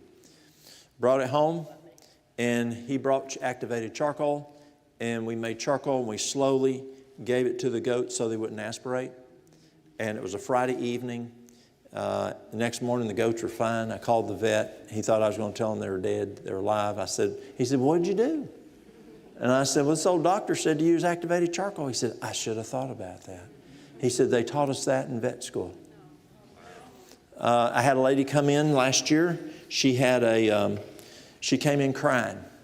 She's a physical therapist. And she said, I had a horse die 2 months ago, and I have a horse right now. It's laying in the stall, and the vet said, there's nothing we can do. The eyes are maroon. It got into something, had liver failure, and the horse would not eat, wouldn't drink, just was laying there on the floor in the stall. Do you have anything? So what's the first thing you do? You pray. Yeah, you pray. And so after I told her the goat story, I said, what do you think? She said, let's do it. So we did it. If it's a little animal, you do the size of the animal, it's a percentage of adult dose. So if it's a 25-pound dog, it's 25%. If it's a 10-pound cat, it's 10% of adult dose. Just like children, we do the weight is the percent of adult dose, usually. So here's a 1,200-pound horse. The horse was 1,200 pounds. So we just times adult dose by 12. And she then gave it to the horse, careful not to aspirate. She comes in the morning, Friday, this was a Thursday. She came in on Friday all excited. And she said, my horse is standing, taking little water and taking little food. And the eyes are now yellow in color instead of maroon in color. That's a good sign. And she says, I want to do something for the liver. And I said, well, let's call the vet. I know what to do for a human, but I don't, and a dog, but I don't know for sure what to do to a horse. I don't want to kill your horse. And so we called the vet, and again, the vet thought she was calling to say the horse was dead because the vet said it would die that night. And she says, no, here's what's going on with the horse. And he was surprised. And she says, I did this, and can we use dandelion root and milk thistle? He says, good thing you called, because if you'd used that on a cow, it would have killed it. But he says, yes, you can use it on a horse. So again, I have 1 ounce bottles. We do 2 ml 3 times a day for an adult on that situation. So now she's going to do 12 times that amount. And so she leaves with just this big old bag of 1 ounce bottles of dandelion root and milk thistle. We prayed. She calls me Monday morning, didn't even come in. She says, horses in the pasture and eating, doing fine. God's good. Does he care about the animals? He does care about the animals, yeah. Yes? Do you know Brother Raymond Wilson? I do. And also DSMO? Who? DSMO. Oh, DMSO. DMSO, yes. Yes. And a doctor at OSU that used it on a paraplegic or quadriplegic that was in a car accident. Uh-huh. And because it's a solvent that goes directly to the blood-brain barrier, whatever you put on that. Right. And so, It's a driver. yeah, and so that person was actually able to move, Uh-huh. because of that. What did he put with the DMSO? I don't know what he used it. Yeah. Well, he used a medication, but I don't know. Oh, okay. Yeah, it's going to drive that medication a lot better. Yeah. And also, can you speak on how are we able to help quadriplegic and those who are just absolutely handicapped in wheelchairs? Is there a way to get them up walking? Is there a way to help them? I mean, I see we throwing up different things around, but how can we actually help them also get Yes. out their wheelchairs and actually walk? So the question is, what do you do for quadriplegics? What do you do for people who are wheelchair bound? And the doc deals with that question, I'm sure, a lot. Who remembers Who remembers McEnroe? John McEnroe. The guy that had a temper and throw his tennis racket and he had a bad mouth. He had a very good therapist. I went to New York City one time and I studied under him. Extremely good. He claimed he could use massage to address issues of quadriplegia. But I don't know how effective, because I would think if he did real good, you'd seen a lot out of it. But there is a tool that I use that I would try. I would try far infrared. I would try hydrotherapy. And I would try hyperbaric. Hyperbaric is a tremendous tool. Now, if you want to learn how to use hyperbaric, call Dan Houghton. There's a cookbook his wife wrote, Karen Houghton. Dan has a clinic down in California, a hyperbaric clinic. And when you do hyperbaric, you do certain atmospheres based on the diagnosis. And so, an example, if you're after cancer, the best results, according to Houghton's research, is you've got to do somewhere between 2.4 and 2.6 atmospheres. And if you have a child with autism, then you want them around 1.6 and 1.7. If you have less, it doesn't work well. If you have more than 7, it doesn't work well. Hyperbaric is amazing for healing. I don't have good information on a person who's a quadriplegic. I just don't have. Spinal cord injury? Yeah, spinal cord injuries. Yeah. I used to have a lot of spinal cord folks when I worked in regular health care, but I don't have those now to work with. Well, the reason I ask because of the fact that, if you can help all these other people that are walking around with all these different things, they're going to go, what about us, Yeah. Well, let me give you a quote. The question is on spinal cord injuries. There's a quote, and I'm paraphrasing. As physicians understand physiology, they will use less and less dosing of medication until they use no medication at all. A physician who continues to use medication is a physician who does not understand the physiology. What a bold quote. To me, it is a promise that we can get there. An example. We're going to talk about in just a few moments type 2 diabetes. For 20 years, I never saw one patient reversing diabetes. It was always say diabetic management through pharmaceuticals because we didn't understand the root cause. When I left, as I mentioned last night, when I left regular health care, they told me I was crazy and they told me I was stupid, that you cannot reverse type 2 diabetes and improve type 1 diabetes. Well, they were wrong. You can. But type 1 diabetes, I don't understand it yet. Yes, like the lady who came in the other day, and I told you about her last night, she uses significant less. She was using, significantly less. And there's folks that use less, right? The guy who's using the Terry Naturally product, he's using 50% the amount of insulin. Type 1, I don't fully understand it yet. To be able to say, stop insulin.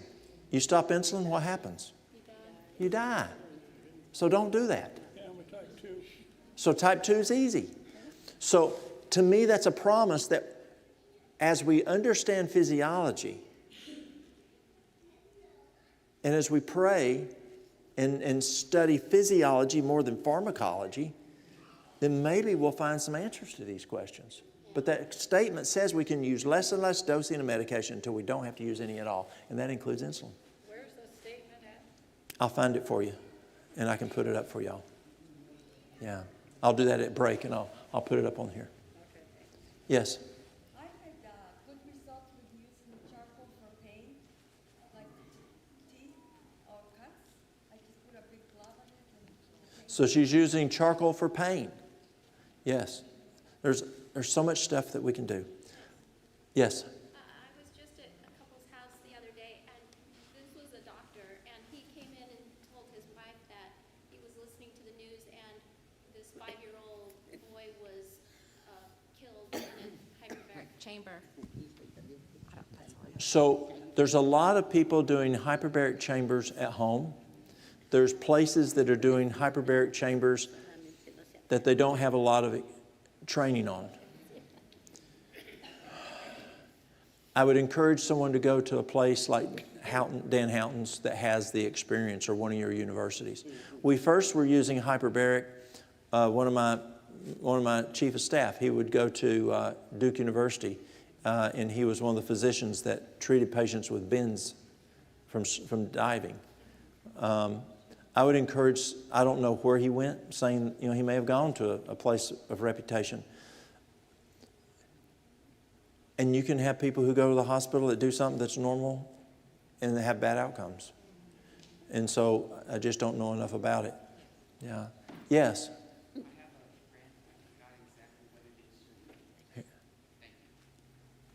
I have a friend, and she has really bad foot pain. I forgot what exactly it is she has, but Neuropathy? her feet are cracked and they bleed. What would be good for that?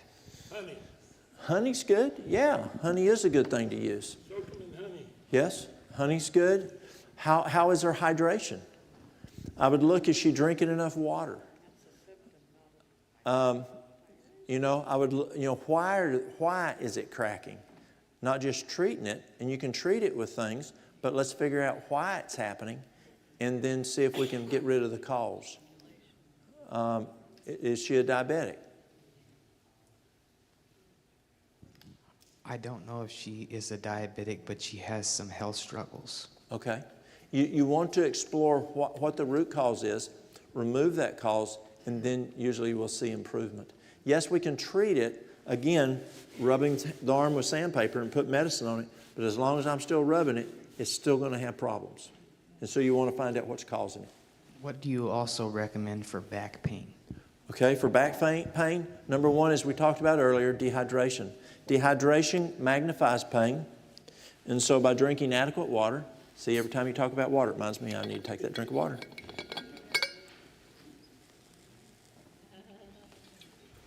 We'll have time for some more questions at the end.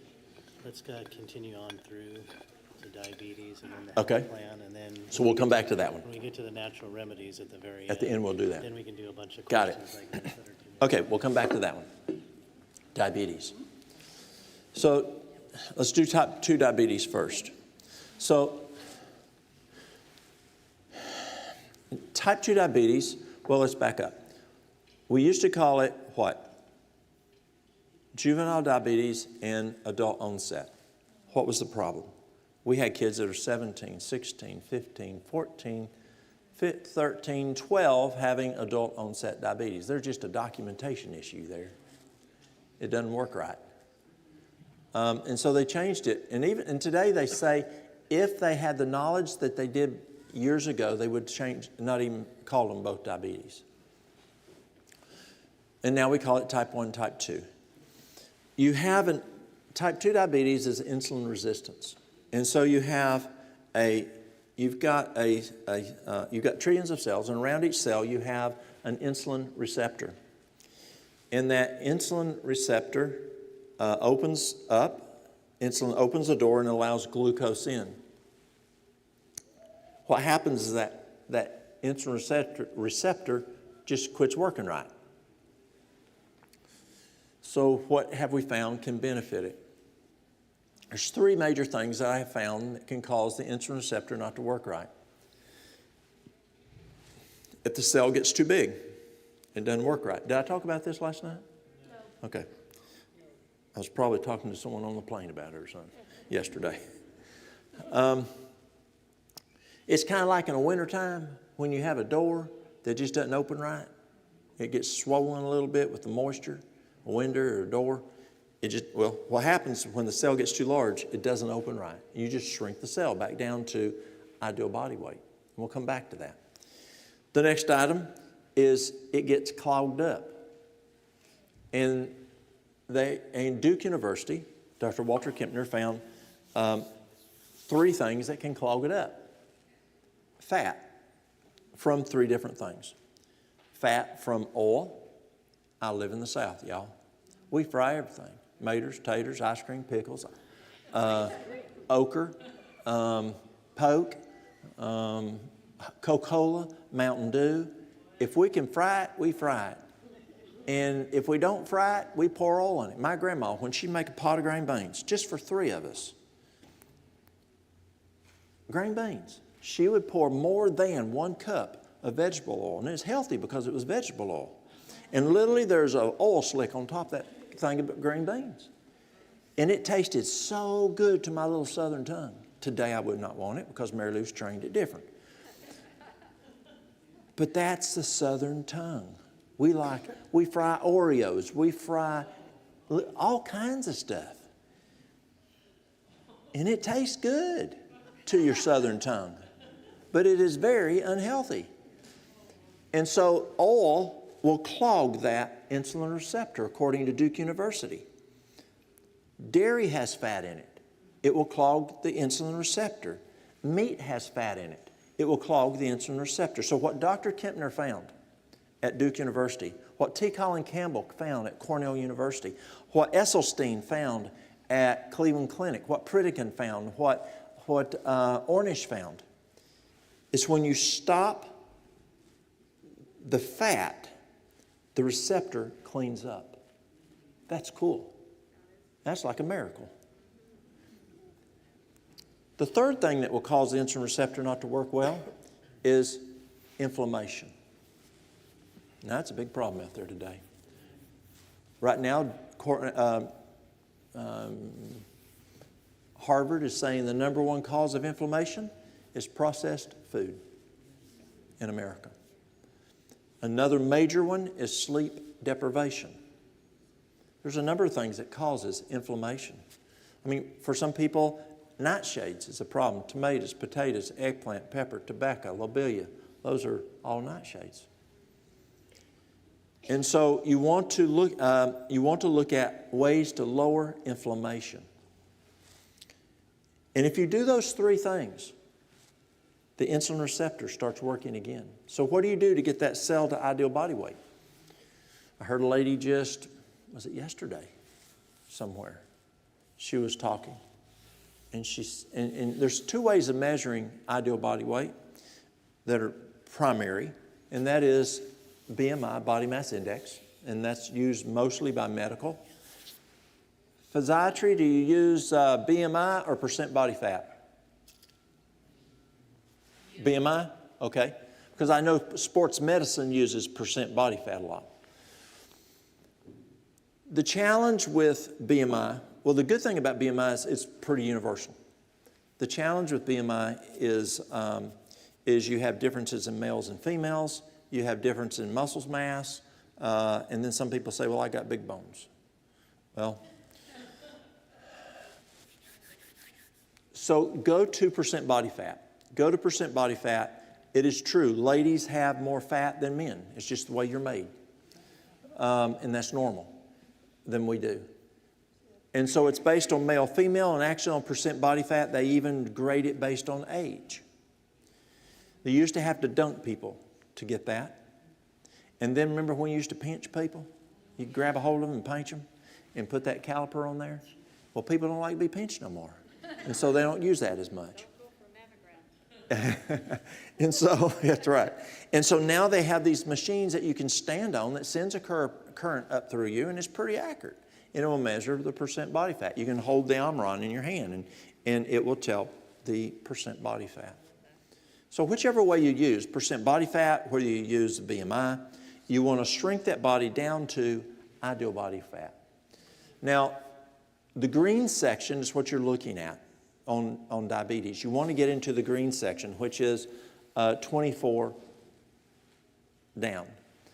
But Duke University, also Agatha Thrash, said you don't want to be at 24, you want to be at 23, because you're just one birthday, one cruise, one Christmas, one Thanksgiving from jumping up to 26 if you're at 25, even though 25 is green. Are you talking about body fat?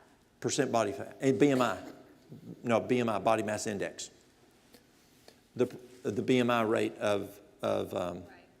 So you want to be one level down from the top of the green. 24 is the top.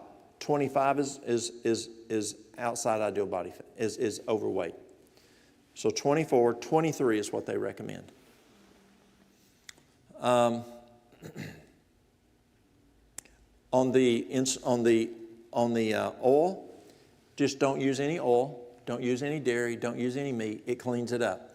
Now, Ornish, Pritikin, Campbell, Esselstyn will tell you, just stay away from oil from now on. I don't know if I fully agree with that. If you do use oil, use it in moderation. Don't go back to frying everything and pouring a bunch of oil in. Because I do see some benefits from using oil, but in small amounts. And use good oils. The other one is percent body fat. I mean the inflammation. Figure out what your cause of inflammation is. Is it because you eat processed foods? Well, don't go away from processed foods and say, oh, okay, my diabetes is gone. I can go back to eating processed foods again. If you go back to using the sandpaper, you're going to have a problem again. And so you want to stay away from those. Yes? What are good oils? This is very difficult for me to say. What are good oils? Avocado and olive, but it has to come from an olive tree that doesn't have a lot of water. Yeah, olive oil. But there's another oil that we do see benefit. And why is that hard for me? Because we were told in school and for years that it had a low PS ratio, polyunsaturated divided by saturated, it's like a 0.04. You don't want to have anything below 2.0, and it's going to cause problems with the heart. Well, we've then learned around 98, 99 that coconut oil is a medium chain fat, and it's really not as bad as what we thought it was. It's still hard to say it because I was just ingrained. It's good for your brain. It is good for the brain, and it can be very good for dementia, and we've seen where it helps with dementia. Also, but be very careful with coconut oil. This is the fireman coming out of me. It has a lower flash point, and so it's more prone to catch on fire on the stove. So be careful with it. You don't want a stove fire. That is the #1 cause of home fires, residential fires in the United States, is kitchen fires. And so you want to be cautious. People frying things. So that's what you do for type 2 diabetes. It is true that there are things that can be beneficial. Berberine, it works quite well. I don't tell people this at first because I don't want them to do it and say, well, I'll just manage it through using berberine. I want to get rid of it. I want to reverse it. But yes, berberine can be beneficial. Let's say they have a really high A1C. I'll use that berberine along with it to get them down faster. Another one that works very well is something called trichromium. Well, I found trichromium because I knew that Genema sylvestre, fenugreek, cedarberry, blueberry leaf, peachtree leaf, basil, holy basil, yes, cinnamon, but I don't like using cinnamon. All those guys can normalize blood sugar. But what do they have? Especially Genema, which works the best of those? Chromium. And so I find that trichromium, which is chromium picolinate, chromium picolinate, and one other one, it's a whole lot more economical. And that works very well. But now I've found the berberine works even better. But I don't recommend them unless their A1C is crazy high and I need to bring it down a lot faster. What is high? What would you say is a high A1C? Well, let me answer it coming to this. So they stay on the Duke diet until, so it's a two-step process. It's kind of like we talked about last night about restoring a car and then you maintain the car. Let's say you're driving out through here one Sunday afternoon, you see a 1950 Chevy out there, and you go to the door and you back up and you go up to a house on a little farm and you drive up and you say, and a little woman comes to the door when you knock and she says, can I help you? And you say, ma'am, what you doing with that old car out there? Honey, if you want it, you can have it. Yes, ma'am, I'll get rid of it for you.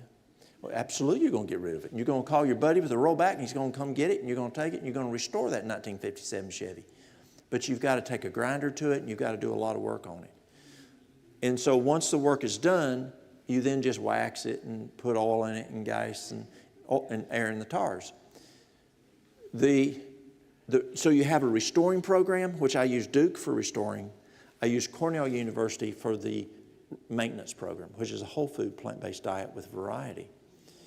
But I stay on the restoring program until several things. One, they have a normal A1C, or an A1C of equal to or less than 5.6. They have a morning fasting equal to or less than 99. And they have an ideal body weight, and they're not taking any medication. At that time, then yes, we'll go then transition over to the Duke diet. The Cornell diet. A person who's hypertensive, we do the same thing. Stay on it until they have ideal body weight, they have a good blood pressure, and they're not taking any blood pressure meds. Then we jump over to the Cornell diet. Now, this is something very important. People think that a low blood sugar is a diabetes problem. It is not. Low blood sugar is where two things. It's the same thing. You just look at it two different ways. Either you took too much medicine for the amount of food you ate, or you didn't eat enough food for the amount of medicine you took. I was teaching a class just like this down in, it's a bad name. It's Tuscaloosa, Alabama. Any idea why it's a bad name? No, it's the University of Alabama, and Tennesseans don't like University of Alabama. I was in Tuscaloosa teaching. Sunday afternoon, I get a phone call, and I pay attention to my phone in case something in the fire department is my assistant chief had driven off the side of the mountain in his side-by-side. He was alive, but messed himself up pretty bad and taken to the hospital. What happened? He's a type 2 diabetic, and he just... What did I say about Tennesseans, especially folks from the Appalachian? We're hard-headed and stubborn, and it's hard to change us. So he just won't change. He gets up Sunday morning, and he takes his insulin, and he's busy, so he's off. And he's side by side doing stuff, whatever. He didn't eat breakfast, and about 1-something in the afternoon, he passed out and drove off the side of the mountain. He had too much medication for the amount of food that he had eaten. Does that make sense? And so that's important to look on. Type 2 diabetes. Type 1 diabetes. Different animal. But I find in type 1 diabetes, if we can do very similar as we do the type 2 diabetes, with those lifestyle items, that we can see that blood sugar coming down. Now, as we look at exercise, Kempner had the people exercise how many times a day? 4 times a day. Loma Linda found that a 20-minute power walk lowers the blood sugar more than 1 shot of insulin. Is that not cool? A 20-minute power walk lowers the blood sugar more than 1 shot of insulin. So Kempner down at Duke is doing 4 times a day, like 4 shots of insulin. So that's beneficial. Beneficial? Yeah, it is. And so you want to exercise. With the type 1, it is not uncommon for a person to come down to below 20. The challenge is when we're dealing with other issues at the same time. And sometimes we're dealing with several different things. You don't get a person that just says, I just have a problem with type 1 usually. You got other issues going on too. And so you're trying to figure how to work all of them together, and sometimes that can cause some problems.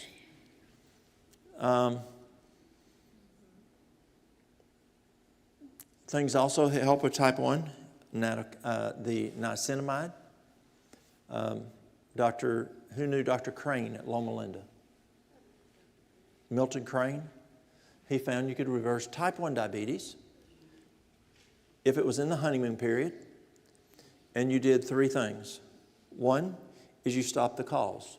What did they find was the major cause of type 1 diabetes? Pardon? Dairy. Dairy. When I took nutrition from T. Colin Campbell at Cornell, Campbell told us you increase your risk of type 1 diabetes by 1,100% when the child eats dairy or uses dairy. So Crane at Loma Linda found that dairy was the major cause of type 1 diabetes, just like as Colin did, Campbell at Cornell. So Crane would do no dairy, and then he would give the child niacinamide. It's a B3. It's a type, you got niacin, you have niacinamide. There's different B3s. And what you can look it up on NIH. You put type 1 diabetes, niacinamide study, New Zealand. And it will tell you how many milligrams of niacinamide per kilogram of weight. And it's not a high dose at all. It's very low. And found significant benefit. The other thing Crane would do is he would exercise them very hard after each meal. And that was back in the days that you didn't do that as much. We're not as cautious as we used to be on that. And he found if you could catch it, especially in the first 8 months of the honeymoon period, that you had benefit of reversing the type 1 diabetes. But the problem of catching it in the first 8 months is parents they're not observing their children. They're not raising their children out there. Go out there in the streets and watch what the kids, they're in the school system, they're out running, parents are doing this, kids are doing this, and they're not paying attention to their children. And who picks it up many times? It's the school nurse. It's the teacher says something ain't right with Sally. School nurse, can you check her out? And the school nurse can pick it up. And it's not the parents seeing those issues. And the problem then is we've gone past that honeymoon period and we missed that golden opportunity. But there is research showing that niacinamide can help with type 1 diabetes. In folks who are now adults. Another thing that I'm finding, I had a lady come in and she bought something for her husband, her boyfriend. She's in her late 70s. She bought something for her boyfriend for ED. And it was by Terry Naturally. It's called Men's Hormone Balance Ginseng. So the guy brings it back in. Now this guy's in his late 70s, maybe early 80s. And he goes, didn't work. I said, so you want your money back? I said, it's guaranteed. He goes, no, I want another bottle. Well, why you want another bottle? It didn't work. He goes, it did work. He said, I'm using half the insulin when I used it than on my type 1. And I said, okay, that's interesting. So he gets a second bottle, comes in for the third bottle. Is it still working? Absolutely, yeah, I'm using half the amount of insulin. He's now on his 5th or 6th bottle, and it's still working. It's cut his insulin utilization in half, and I forgot how much he's using. He was using quite a bit, and he's not doing anything else but doing that. So there are some things, and even exercise helps with type 1 on lowering the blood sugar because it works like one shot of insulin. So as you use that lifestyle like we'd use on the type 2, where we use the Duke diet and then go to the Cornell diet, they're getting the right food, they're doing the exercise, they're getting their sleep, they're getting their water. We see that many times that, they're exercising 4 times a day. Many times we see that insulin utilization. I've seen it go down. I've seen 60 units that the person was taking go down to 5 units. And that's pretty cool. It's not, we didn't get rid of it, but it's better than 60. Any question on diabetes, type 1 or type 2? Have you heard anything about the plastics that are produced from the liver into the pancreas? And does it affect the diabetes with the pancreas? Yeah, it does. So there's plastics? Well, it's more of a fat. Okay. The liver, if you clean the liver up and then you go after the pancreas, then you can get rid of diabetes. Well, I know it's definitely true. A lot of people, can you imagine changing the oil on your vehicle and not changing the oil filter? I used to have a motorcycle that if you put Castrol 2050 in it, it was always clean. As soon as you changed the oil, use something else, it always looked dirty. Yeah. So it's true we want to clean the liver for the liver for a number of reasons, and the kidneys too, help the kidneys, but especially the liver and the gallbladder. So will it affect the pancreas? Probably. You can have some effect on the pancreas. I've not found that doing a liver cleanse, and I've done a lot of liver cleanses, but I haven't found. Yeah, so on the pancreas cleanse, I'd use Genema. Genema silvestri, it's an herb, and it's great for like pancreatitis. And we see pancreatitis plumb go away by doing that, hot and cold fomentations, and it works. What about the fungus, mushroom fungus, like shiitake? I haven't used the mushrooms on that. It'd be interesting to see. See, that's why we have to keep searching. We have to keep searching because... I went into the hospital and they told me I had diabetes. Mhm. And I looked at them and I said something, and the nurse says, well, you can't drink pop anymore, but you can eat diet pop. I said, well, that's cancer causing. Yeah. Why would I eat and drink a cancer causing thing? But the people at the hospital don't know what to tell you. I think we have to keep putting our heads together and keep searching and searching and not ruling anything out and testing. I don't have diabetes. Yeah. Yes, ma'am. Does vitamin D and K also have any benefits with this, the vascular problems or not diabetes? Does vitamin D or K? So vitamin D can affect cardiovascular. A vitamin D has a direct relationship with HDL. So as you raise the vitamin D, it's prone to raise your HDL. If you have a low vitamin D, it's prone to lower the HDL. That's the only cardiac relationship I know. And obviously, if you have a low HDL, then you're going to have a higher LDL, and that's going to cause all kinds of vascular problems with atherosclerosis. So yes, vitamin D does have an impact on vascular and significantly vascular-wise. So yes, vitamin D does. On the K2, I know K2 I use with vitamin D, and it helps the vitamin D a lot. Also magnesium I use for vitamin D because it helps the assimilation of vitamin D. Yes? I've heard it said that people who have hypoglycemia, not diabetic people, but just people who have trouble with low blood sugar, that they'll eventually get diabetes. And I don't know, I'm just wondering, is that true? I've not seen cases of that, but I hear people saying that. I don't know if it's... I've had people come to me who say they have diabetes now, type 2, and they have a high A1C, and they said it started as hypoglycemia. But I do know people who've had hypoglycemia and had it reverse, and they never, obviously if it reversed, they didn't get the type 2. So I don't know if it's, I can say it's not always. Yeah, I don't know. Any others on diabetes? Yes? I have a question about water. Yes. So I've been type 1 diabetic since I was 11, so 30 some odd years. And I've heard a lot of different endocrinologists say that when you're type 1 diabetic, you can be chronically dehydrated. Do you have any insight on what waters would be? Because I mean, there's everything, hydrogenated, ionized, alkalinized, spring water, this water, that water. Do you have any insight on what is because I guess our cells just don't absorb normally? Yes. Do you have any insight on what would be the most hydrating water? Because I know for a fact I've run chronically dehydrated most of my life. So the question is, she has type 1 diabetes, and she chronically is dehydrated. And the question is there any type of water that hydrates better than others? Like that the cell would absorb and use. What about ozonated water? It is said that water with a high pH, So alkaline.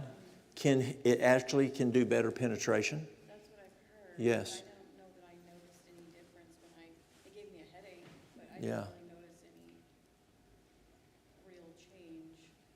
And you can also try using, minerals. And sometimes minerals help with that. You can put a little like Celtic salt, and that helps with the hydration of it. And you can also check your conductivity. There's ways that you can look at hydration. You can look at skin turgor. For your age, you can do that. As we get older, that doesn't work as well. We used to be taught to do that. That's maybe not good English, but we used to, be taught, I guess, to use that out on the ambulance. To use skin turgor. Then they told us we couldn't do skin turgor anymore because it wasn't accurate. But yet when you take the patient into the ER, they're checking skin turgor. So I don't understand that But I know as a patient gets older in geriatric, skin turgor doesn't work as well, and that is true. But you can look at conductivity, and conductivity, you can measure hydration through conductivity. You can look at the color of the urine, the smell of the urine, and that kind of thing. Let's keep working on that. Yeah. Yes, ma'am. I have a question. You said use the Celtic salt, right? And then you just use a pinch of it, you put it on your tongue. How often do you take that? You know, those folks there are people who do that throughout the day. I mean, if you're taking a sip of water like I should be doing here 4 times every half hour, but I'm busy talking. Yeah, I don't think you need to do it 4 times every half hour. You're going to get quite a bit of sodium.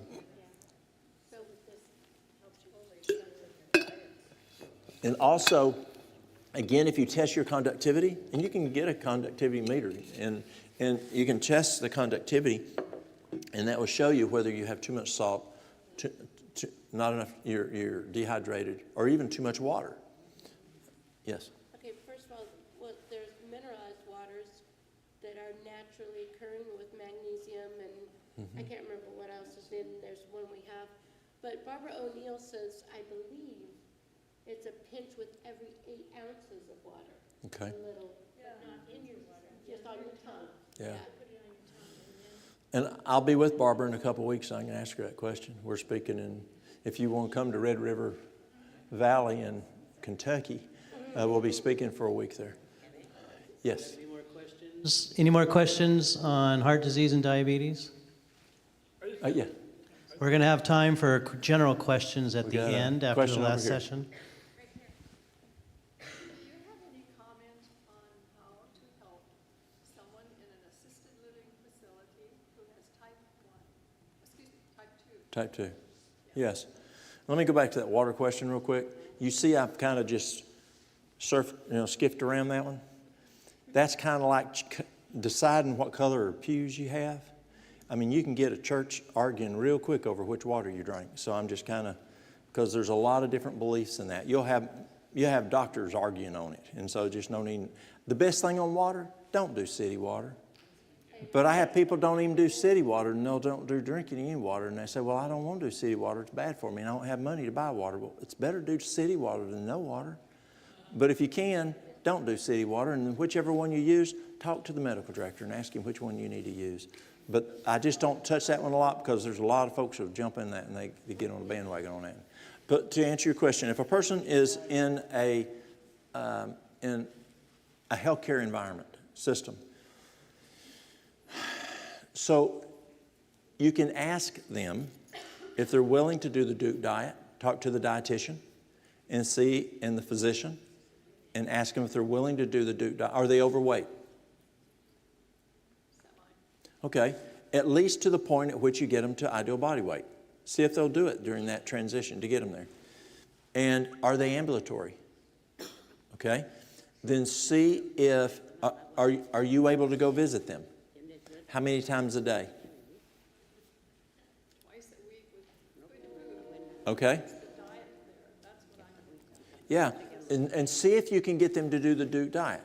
And then see if you can get them to do, healthier food. And it may be a difficulty, it may be. But you want them to exercise 4 times a day. And the staff don't have time to go out. Oh, can they ambulate on their own? Fine. Well, get them to go out and walk the halls 4 times a day. Get them to drink adequate water. They drink inadequate water.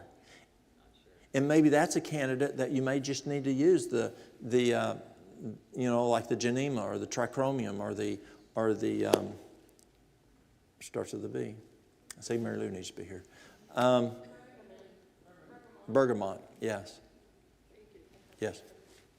In this state, they do not do altered diets in assisted living. If you're in a nursing home, then they do altered diets. But assisted living is a flat diet. The only way to alter their diet is for you to take them things or their relatives or church Okay, members. and it's not a nursing home? They do not alter the diets. I had to take my mother she passed away a year ago, but I was having the same problem. She needed a special diet, but she didn't need the other things, and we had to change her level of care just because we could not get a diet that she could tolerate, but that she could eat because she had irritable bowel, plus she had problems with chewing. Yeah. But that is the way it is in Oregon. Even across the river in Washington, you might find different, because their level of assisted living is a different level of care than ours is in Oregon. So back to that. He's from down south. Yeah, so to go back that, it's not bergamot, it's berberine. Berberine or trichromium. Trichromium is made by Now, N-O-W. Yeah. Okay, let's take, we have one question in the back. Yes. Final question, just to rehash again, the magnesium oil plus aloe vera rub for hearts, you literally just make and just rub. Yeah, and you can just use just the plain magnesium oil. It's just a little, stings a little bit. But it'll be for like, throughout the day you do it one time a day, like how? No, you're going to do it multiple times a day. The more Mary Lou did it, the better she felt in congestive heart failure. Yes. Thank you. Yeah, and just the next bottle, buy one that has the combination. All right. All right, wonderful. We have 2 more sessions, and you'll have chance for your questions at the end of the last session. We'll take about a 10-minute break right now, so about 5 minutes after 5. Come back, and we'll be ready to go with the next session.